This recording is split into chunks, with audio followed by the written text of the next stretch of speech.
the diversity of countries and economies across the world. The national economies that make up the global economy are remarkably diverse. Let us use one key indicator of the standard of living: GDP per capita. To quantify this diversity, you will quickly see that quantifying this diversity is fraught with challenges and limitations.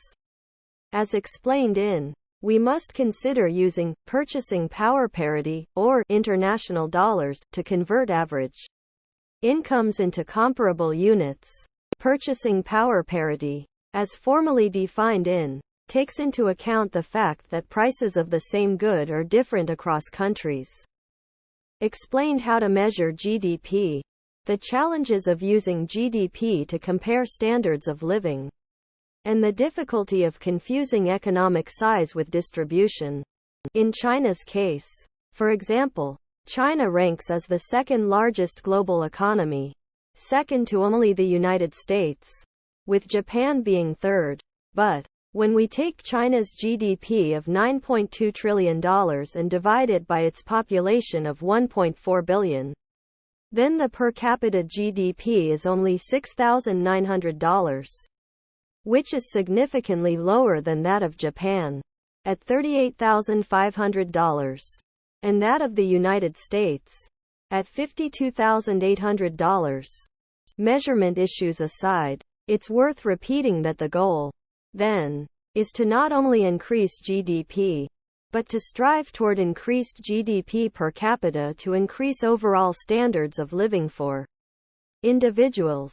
As we have learned from, this can be achieved at the national level by designing policies that increase worker productivity, deepen capital, and advance technology. GDP per capita also allows us to rank countries into high, middle, or low-income groups. Low-income countries are those with $1,025 per capita GDP per year. Middle-income countries have a per capita GDP between $1,025 and $12,475. While high-income countries have over $12,475 per year per capita income. As seen in Figure 1, high-income countries earn 68% of world income, but represent just 12% of the global population. Low-income countries earn 1% of total world income, but represent 18.5% of global population. An overview of the regional averages of GDP per person for developing countries, measured in comparable international dollars as well as population in 2008.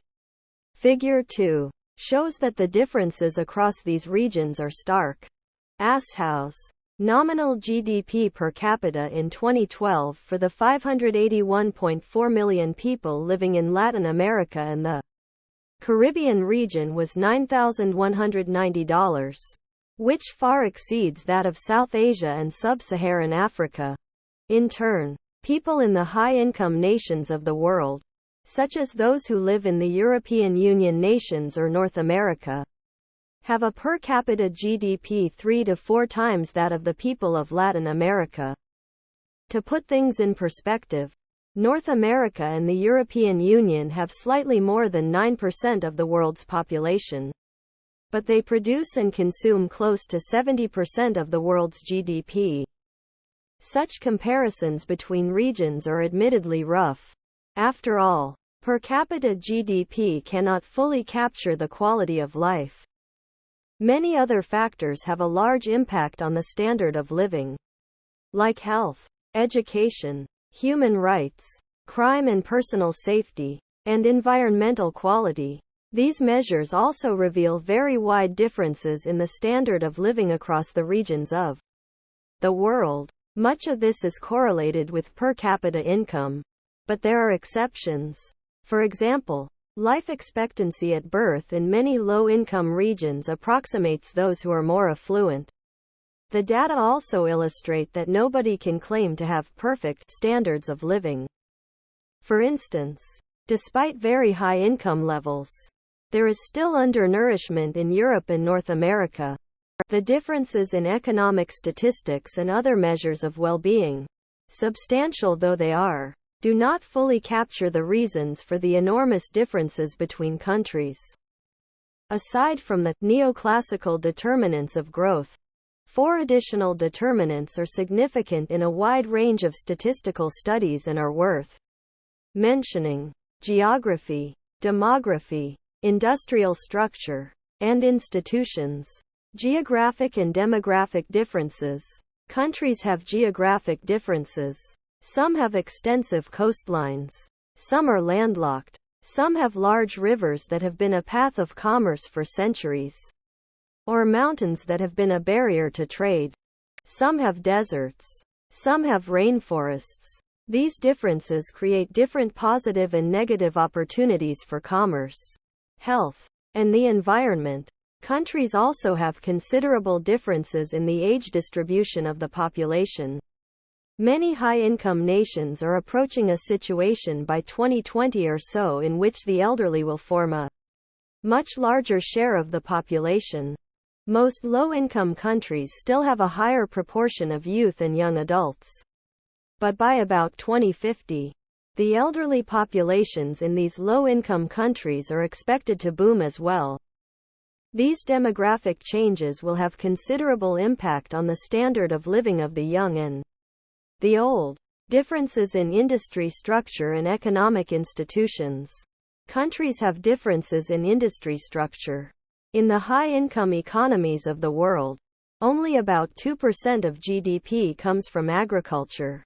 The average for the rest of the world is 12%. Countries have strong differences in degree of urbanization. Countries also have strong differences in economic institutions.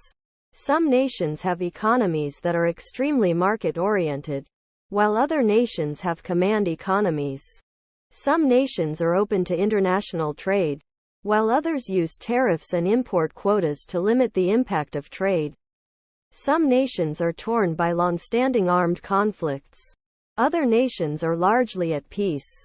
There are differences in political, religious, and social institutions as well. No nation intentionally aims for a low standard of living, high rates of unemployment and inflation, or an unsustainable trade imbalance. However, nations will differ in their priorities and in the situations in which they find themselves. And so their policy choices can reasonably vary. 2. The next modules will discuss how nations around the world, from high income to low income, approach the 4 macroeconomic goals of economic growth, low unemployment, low inflation, and a sustainable balance of trade. Key concepts and summary. Macroeconomic policy goals for most countries strive toward low levels of unemployment and inflation, as well as stable trade balances. Countries are analyzed based on their GDP per person and ranked as low, middle, and high-income countries. Low income are those earning less than $1,025, less than 1% of global income. They currently have 18.5% of the world population. Middle-income countries are those with per capita income of $1,025 to $12,475. 31.1% of global income. They have 69.5% of world population. High-income countries are those with per capita income greater than $12,475. 68.3% of global income. They have 12% of the world's population. Regional comparisons tend to be inaccurate because even countries within those regions tend to differ from each other. Thank you for watching BookTube channel. Make sure to smash the like and subscribe buttons to receive notifications about new contents.